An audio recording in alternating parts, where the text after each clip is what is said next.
Merhaba arkadaşlar. Şu anda Etsy hakkında size şöyle bir giriş üründen bahsetmek istiyorum.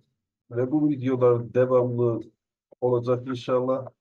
En çok satan en çok satan niş kategorilerden en hızlı satışı olan ürünler sweatshirt, tişörtler, hoodie, o tarz ürünler genelde. 2024 yılında 67 bin diyorum. 67 milyar dolar üzerinde satış gerçekleşti. Bu satışlar üzerinde birçok kişi iyi kazançlar sağladı. Şu anda size göstereceğim niş bir kategorideki ürünümüz tişört yetişkinler ve çocuklar için satın alınıyor. Genelde ürün ortalama fiyatımız 15 dolar. 15 dolardan ürünümüz satılıyor.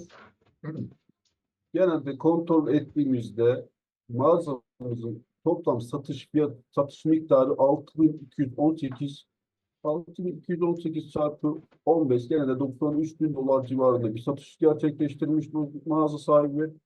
Genelde bunun da %20 özür dilerim 20 bin dolar 22 bin dolar civarında net karı var.